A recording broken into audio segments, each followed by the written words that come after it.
மது அருந்துவது உடல் நலத்திற்கு கேடு அப்படின்னு சொல்லிட்டு இந்த வாசகத்தை நம்ம எல்லாரும் கேள்விப்பட்டிருப்போம்.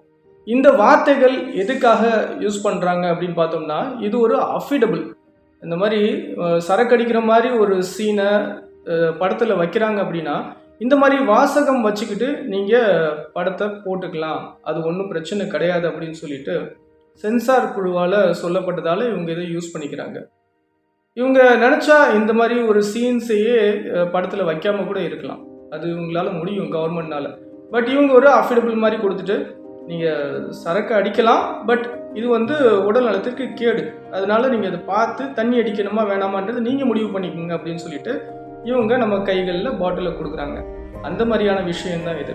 நான் இதை எதுக்காக உங்ககிட்ட சொல்கிறேன் அப்படின்னா, துள்ளுவதோ இளமை அப்படின்ற ஒரு படத்தை நம்ம கேள்விப்பட்டிருக்கோம், பலர் பார்த்துருக்கோம்.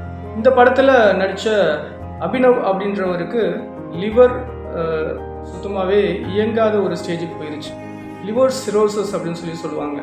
இது வந்து லிவர் இயங்க முடியாத ஒரு கடைசி ஸ்டேஜுக்கு போகிறதோடைய ஒரு மீனிங் தான். இவருடைய லிவர் எதனால் பாதிக்கப்பட்டுச்சு அப்படின்னா, தொடர்ந்து இவர் தண்ணி அடித்ததுனால இவருடைய கல்லீரல் பாதிக்கப்பட்டதாக சொல்கிறாங்க.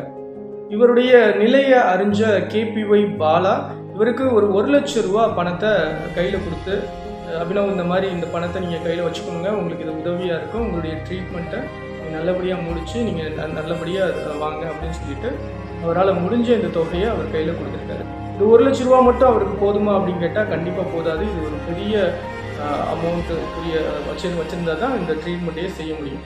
அதாவது ஒரு லிவர் டிரான்ஸ்பிளான்ட் பண்ணக்கூடிய அந்த ஸ்டேஜில் இருக்கார் இந்த அபினவ்.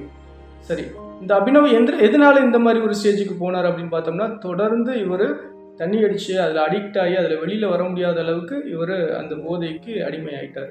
இவருடைய அம்மாவுக்கும் கேன்சர் இருந்ததுனால, இவரும் அவங்க அம்மாவும் மட்டும் இருந்திருக்காங்க. அவங்க அம்மாவும் கேன்சர்னால இறந்ததுனால இவர் ஒரு மன அழுத்தத்தினால இந்த சாராயத்துக்கு அடிமையாயிட்டார். இப்போ இந்த ஒரு ஸ்டேஜில் இவர் வந்து நிற்கிறாரு.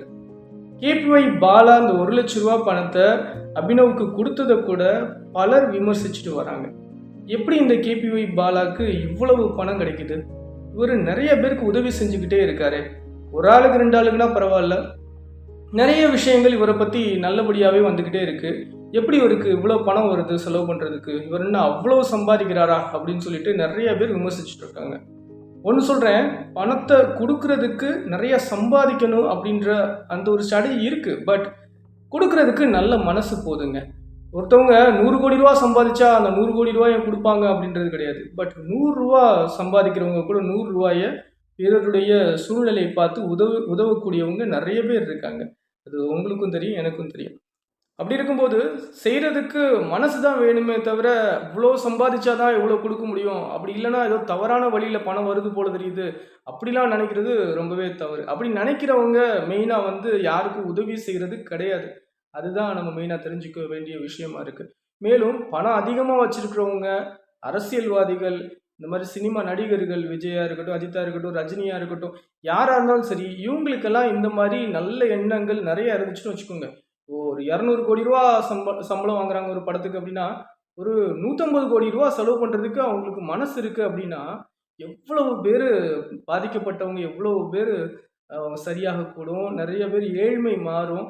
இதெல்லாம் வந்து அவங்களுக்கு இந்த மனநிலையெல்லாம் கேபிஒய் பாலா கிட்ட இருக்கிற இந்த மனநிலையெல்லாம் இந்த மாதிரி ஸ்டார்ஸ்க்கு, பெரிய பெரிய ஸ்டார்ஸ்க்கும் அரசியல்வாதிகளுக்கும் வந்துச்சுன்னா ரொம்பவே நல்ல விஷயம். இது வரணும் அப்படின்னு சொல்லிட்டு நம்ம தேவனை நம்ம வேண்டிக்கிடுவோம். அண்ட் இந்த மாதிரி மதுவை வந்து நீங்கள் தொடாமல் இருக்கிறது ரொம்ப சேஃப். தொட்டுட்டு சோஷியல் ட்ரிங்கர்னா, நான் வந்து எப்பயாவது ஃப்ரெண்ட்ஸ் கூட சேர்ந்தால் தான் நான் வந்து தண்ணி அடிப்பேன் அப்படின்னு சொல்லிட்டு நமக்கு நாமளே நியாயம் கற்பிக்கிறது ரொம்ப நல்ல விஷயம் கிடையாது. இது ஒரு ஸ்டேஜில் நம்ம வந்து கடைசி ஸ்டேஜில் போய் நின்றுட்டு நம்ம செஞ்சதெல்லாம் தப்பு அப்படின்னு சொல்லிட்டு நம்ம ஃபீல் பண்ணாலும், இனிமேல் தண்ணி அடிக்க மாட்டேன், இதெல்லாம் நான் செய்ய மாட்டேன் அப்படின்னு சொல்லிட்டு என்ன கதறினாலும் உதவிக்கு யாருமே வரமாட்டாங்க. இப்படி தான் எவ்வளோ பெரிய செலிபிரிட்டியாக இருந்த ஒரு அபினவ் கூட இன்றைக்கி யாருமே உதவி செய்யாத ஒரு சுச்சுவேஷனில் உட்காந்துட்ருக்காங்க கடைசி ஸ்டேஜில். ஸோ எதையுமே நடக்கிறதுக்கு முன்னாடி நம்ம சுதாரித்து அதை வந்து நம்ம செய்யாமல் இருக்கிறது தான் நல்லது. கவர்மெண்ட் வந்து இந்த மாதிரி மது கொடுக்குது அப்படின்னு சொல்லிட்டு நம்ம வந்து அருந்துறதுல எந்த எந்த நல்ல விஷயமும் கிடையாது. ஒரு அம்மாவாக இருக்கட்டும், அப்பாவாக இருக்கட்டும், அவங்களே தங்களுடைய பிள்ளைகளுக்கு தவறான விஷயத்தை கற்றுக் கொடுத்தா எது சரி எது தவறு அப்படின்னு சொல்லிட்டு நம்ம தீர்மானிக்கிறதற்கு நமக்கு பகுத்தறிவு கடவுள் கொடுத்துருக்காரு. அப்படி இருக்கும்போது கவர்மெண்ட்ல ஒவ்வொரு தடவை ஆட்சி மாதிரி ஒவ்வொரு ஆள் வந்துட்டு இருக்காங்க. ஆட்சியாளர்கள் எப்படி இருக்காங்க, நல்லபடியா நல்ல நல்ல ஆட்சி குடுக்குறாங்களா அப்படின்றது நம்மளுக்கே தெரியும். இப்படிப்பட்டவர்கள் செய்யக்கூடிய விஷயம் தான் இந்த மது, சாராய கடை எல்லாமே. இவங்க குடுக்குறத நம்ம குடுக்குறது அது என்ன குவாலிட்டி இருக்குமோ, அது எப்படி இருக்குமோ எதுவுமே தெரியாது. நம்ம ஒரு ஸ்டேஜ்ல அத குடிக்க ஆரம்பிச்சு, அதுக்கு அடிக்ட் ஆயிட்டு அது வெளியிலயே வர முடியாம, பாதிப்பு என்னமோ கடைசி அது அது அத அருந்துறவங்களுக்கு தான். ஸோ ரொம்பவே எச்சரிக்கையா இருங்க. Say no to drugs. And இன்னொரு பதிவுல உங்க எல்லாத்தையும் சந்திக்கிறேன். Until then bye from your Jayas. Thank you.